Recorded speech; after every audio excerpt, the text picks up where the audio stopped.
लोकसभा चुनाव के दूसरे चरण के लिए बिहार में 5 सीटों पर वोटिंग होनी है। बिहार की इन 5 सीटों में शामिल है किशनगंज, कटिहार, पूर्णिया, भागलपुर और बांका। इस वीडियो में हम बात करेंगे पूर्णिया और किशनगंज सीट की। पूर्णिया की सीट पप्पू यादव के चलते सुर्खियों में बनी हुई है। उन्होंने अपनी जन अधिकार पार्टी का विलय कांग्रेस में कर दिया। पप्पू यादव काफी समय पहले से पूर्णिया से चुनाव लड़ने की तैयारी कर रहे थे, लेकिन आरजेडी ने मामला फंसा दिया।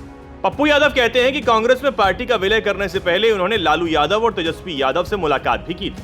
मुलाकात में पप्पू यादव से कहा गया कि वो अपनी पार्टी का विलय कांग्रेस में ना करके आरजेडी में करें।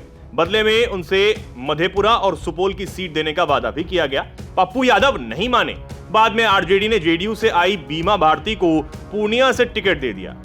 पप्पू यादव फिर भी नहीं माने। उन्होंने भी पूर्णिया से पर्चा भर दिया। निर्दलीय वो दावा कर रहे हैं कि उन्हें कांग्रेस का आशीर्वाद प्राप्त है, लेकिन कांग्रेस आरजेडी के साथ गठबंधन में है और इस गठबंधन की उम्मीदवार है बीमा भारती।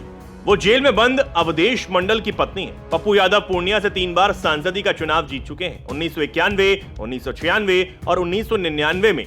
2004 और 2014 में आरजेडी ने मधेपुरा से टिकट दिया था, वहां से भी उन्हें जीत मिली थी। इससे पहले 1990 में उन्होंने मधेपुरा जिले की सिंगेश्वर सीट से विधायक का चुनाव जीता था। लंबे राजनीतिक अनुभव के साथ पप्पू यादव की चर्चा जनता में मौजूदगी के कारण भी होती है। क्या यह चुनाव में उनका फायदा कराएगी? ये तो वोटिंग के बाद परिणाम सामने आने के बाद ही पता चल पाएगा। चुनाव में पप्पू यादव को चुनौती दे रहे हैं जेडीयू के संतोष कुमार और आरजेडी के टिकट पर चुनाव लड़ रही बीमा भारती।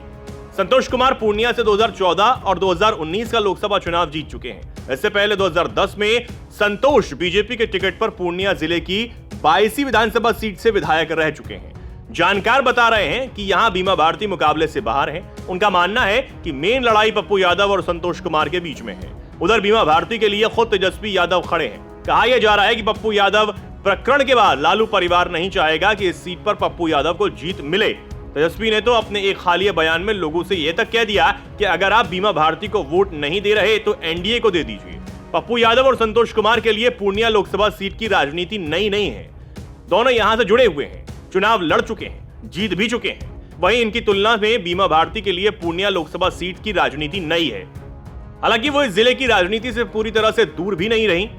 भारती पूर्णिया जिले और लोकसभा क्षेत्र के अंदर आने वाली रुपौली विधानसभा सीट से 5 बार की विधायक रह चुकी हैं। पिछले 4 विधानसभा चुनावों में तो लगातार उन्होंने जीत दर्ज की। साल 2000 में उन्हें यहां से निर्दलीय जीत मिली थी। 2005 में आरजेडी के टिकट पर जीत मिली। फिर 2010, 2015 और 2020 में जेडीयू के टिकट पर विधायक बनी। अब पहली बार आरजेडी के टिकट पर लोकसभा चुनाव में किस्मत आजमा रही हैं।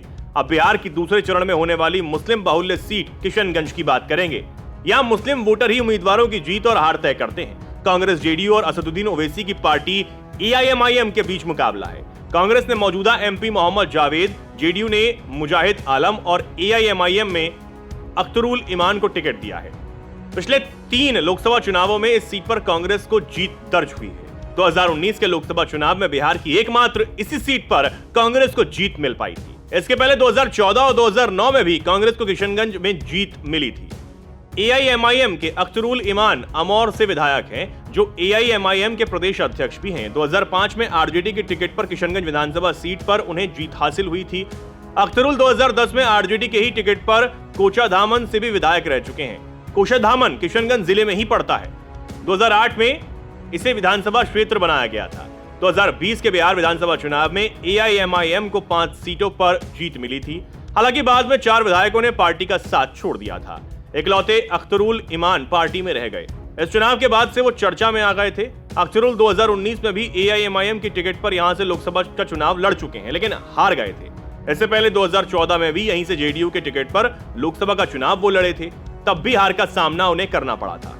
नीतीश कुमार की जेडीयू को यहां अब तक एक बार भी लोकसभा चुनाव में जीत नहीं मिल सकी है। इस बार पार्टी ने पूरा जोर लगाया है। जेडीयू उम्मीदवार मुजाहिद आलम भी अख्तरुल ईमान की तरह कोचाधामन से विधायक रह चुके हैं। उन्हें 2014 के उपचुनाव में जेडीयू के सिंबल पर जीत मिली थी। 2010 और 2015 में उनको किशनगंज विधानसभा सीट पर ही जीत मिली थी।